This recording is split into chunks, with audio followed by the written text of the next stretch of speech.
Welcome to Global Warming and the Force Education. Our amazing home planet provides us with life and protects us from space. Earth, our home planet, is a world unlike any other. The third planet from the Sun, Earth is the only place in the known universe confirmed to host life.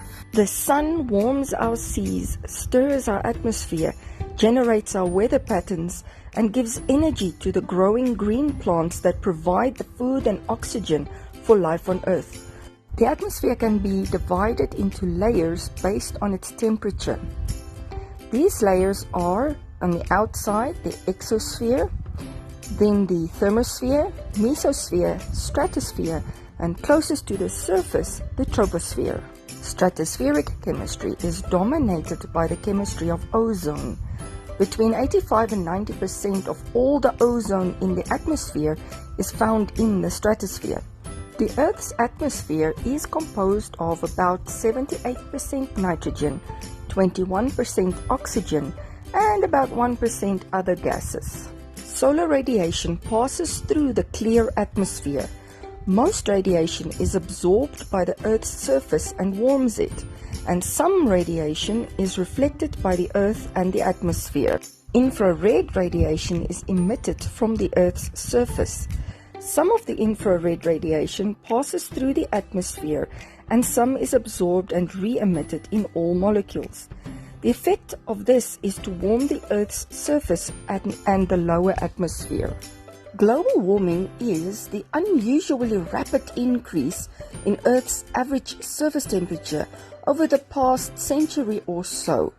It is thought to primarily be due to an increase in greenhouse gases. When the carbon dioxide concentrations increase, air temperatures will also rise and more water vapor will evaporate into the atmosphere. This will then amplify the normal greenhouse heating effect. CFCs primarily destroy the ozone layer and will be discussed in a different video. The world's wetlands contribute about 3/4 or 75% of the enduring natural sources of methane emissions. When methane is produced from non-fossil sources such as food and green waste, it can literally take carbon out of the air. But unfortunately, if methane is released into the atmosphere before it is burned, it becomes harmful to the environment. Methane emissions due to human activity can be divided into about 5 categories. 33% comes from fossil fuel use, specifically from the extraction and delivery of fossil fuels. 30% is from animal agriculture, specifically the fermentation in the ruminant livestock bellies. Human waste flows provides about 18% of the methane. Plant agriculture provides about 15%, and then there's various smaller productions, including rice production, one of the largest single contributors under the 15% of agriculture. Methane can be destroyed eventually. If it's not destroyed in the troposphere, methane will last approximately 120 years before it is eventually destroyed in the Earth's next atmospheric layer, the stratosphere. Since the beginning of industrialization, the carbon dioxide concentration has risen from 280 parts per million to over 400 parts per million.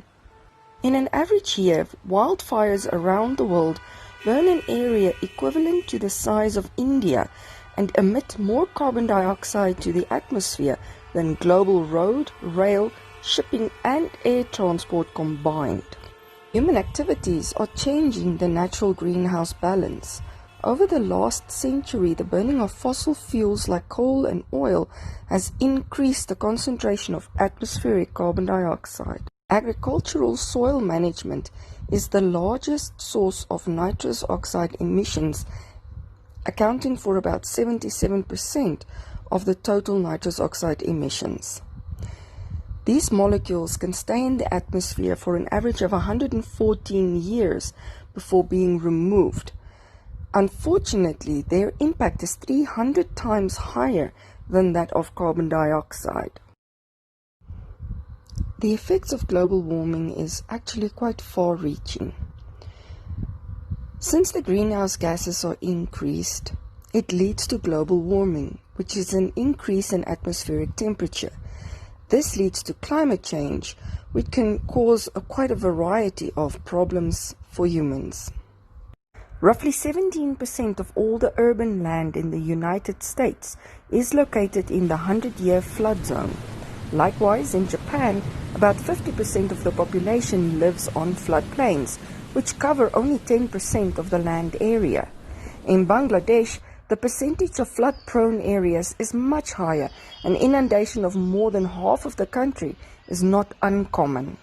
From 2000 to 2018, wildfires burned more than twice as much land area per year than those from 1985 to 1999. Tropical forests presently cover about 2.4 billion hectares, or about 16% of the Earth's land surface. The largest rainforest is the Amazon rainforest, which is mostly in Brazil. When trees are cut down and burned or allowed to rot, their stored carbon is released into the air as carbon dioxide. This is how deforestation and forest degradation contribute to global warming. Desertification is associated with biodiversity loss and contributes to global climate change through a loss of carbon sequestration capacity and an increase in land surface albedo. In 2015 to 2016, El Niño resulted in life-threatening extreme weather in many countries around the world. More frequent and intense extreme weather events linked to climate change combined with one of the strongest El Niño events on record. The result was one of the most severe droughts in history of many African countries. Water sources dried up, food crops failed, and animals died. More than 60 million of the world's poorest and most vulnerable people were affected. The world's ocean is a massive carbon sink and it absorbs vast amounts of carbon dioxide. Although this has slowed down global warming, it is also changing the ocean's chemistry. First of all, the ocean is acidifying. This reduction in pH levels is causing a decrease in the growth rates and the structural integrity of coral. It alters the ocean currents, which changes the connectivity and temperature regimes. This can lead to a lack of food and dispersal of larvae. There's also drastic changes in precipitation, increased runoff of fresh water and sediment and land-based pollutants happens due to this flood situation.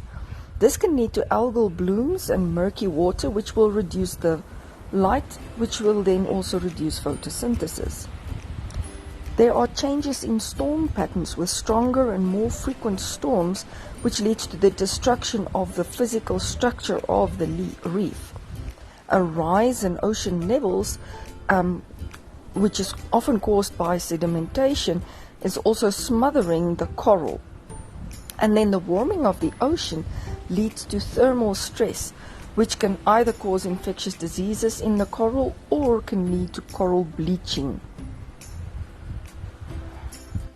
Many scientists and entrepreneurs are currently looking into terraforming other planets for human habitation. Unfortunately, the current available technology would not be enough to terraform any planet on a large scale for human habitation. This means we have got to take care of the one and only home we have. The FOSS Education videos aims to make content colorful and clear to understand. The videos are based on the CAPS syllabus in South Africa, with some extensions and expansions to other syllabi around the world. Connect with us at teachersbyteachers.com/store/the FOSS Education. Also visit our Facebook site, join our link at the FOSS Education, and we also have a website that offers programs to run through as a homeschooling syllabus.